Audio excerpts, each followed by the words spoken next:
High Representative of the European Union for Foreign Affairs and Security Policy, Kaja Kallas, has said that Russia's attacks on Ukraine have intensified despite a ceasefire offer. That came after her meeting with Ukrainian Prime Minister. Kallas confirmed that Ukraine would soon receive its first tranche of windfall profits from Russian assets, with further payments expected gradually from late April. He emphasized the need for the European Union to extend Ukraine's free trade agreement until at least the end of this year. It is 1.4 billion euro from Russian immobilized assets. Russian Foreign Ministry spokeswoman Maria Zakharova has said that Ukraine continues to strike Russian energy infrastructure on a daily basis. Zakharova added this is in violation of a U.S. brokered 30-day moratorium on strikes on energy infrastructure. Russia and Ukraine have both accused each other of violating the pause on strikes.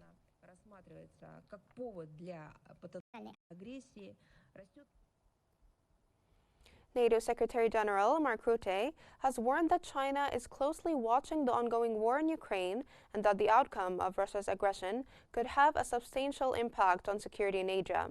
Speaking at a Keio University in Tokyo, Rutte said the conflict highlighted the links in the European and Pacific security environments. The NATO chief also defended U.S. President Donald Trump's long-running drive to push NATO members to spend a greater proportion of their national budgets on defense, saying it was only logical that European NATO allies should match American spending in percentage terms.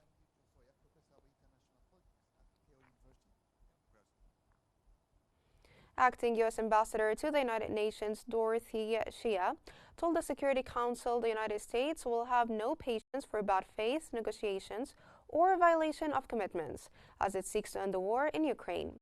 Shea said the United States urges the Russian Federation to bear in mind that strikes like those on Kryvyi Rih and executions of prisoners of war have the potential to damage peace efforts and all dependent discussions. The Security Council met after a Russian missile attack on the Ukrainian city of Kryvyi Rih last week killed 11 adults and 9 children in one of the deadliest attacks on civilians in months, jeopardizing Washington's ceasefire push. This war must end. We will have no patience for bad faith negotiation or violation. Ukraine has claimed Russian forces launched drone attacks on the Ukrainian cities of Dnipro, Kharkiv, and Kramatorsk, triggering fires and injuring at least 17 people. The Ukrainian Air Force said that Russia launched 55 drones during its overnight attack.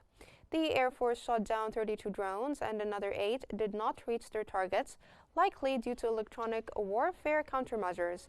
It did not specify what happened to the remaining 15 drones.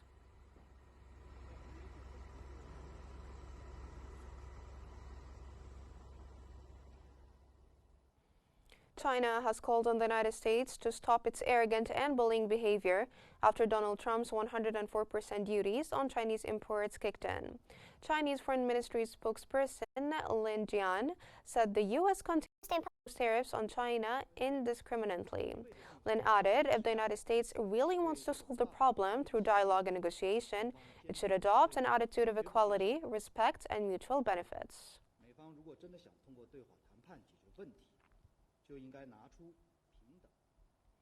White House Press Secretary Caroline Leavitt has said U.S. President Donald Trump believes that China has to make a deal with the United States concerning additional tariffs. Leavitt said that the Chinese want to make a deal but don't know how to do it. If China reaches out, she added, Trump would be incredibly gracious, but he would do what's best for the American people. Leavitt confirmed that the U.S. would impose a 104% tariff on China after Beijing did not lift its retaliatory tariffs on U.S. goods by the noon Tuesday deadline set by Trump. You guys ready?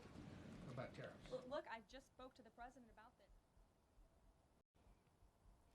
United States Trade Representative has said exemptions to President Donald Trump's global tariffs are not expected in the near term. He said that Swiss cheese in the process would undermine the goal of trade reciprocity. The trade representative who oversees the implementation of the tariffs also said there is no particular timeline for trade negotiations.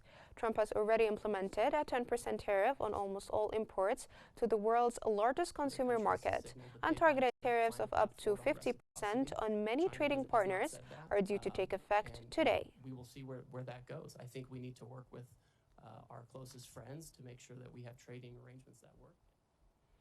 South Korea has announced emergency support measures for its auto sector, seeking to reduce the blow of U.S. President Donald Trump's tariffs. To help prevent any liquidity issues, the government will raise policy financing support for automakers to 15 trillion won in 2025 from the 13 trillion won previously. 먼저 부품기업 등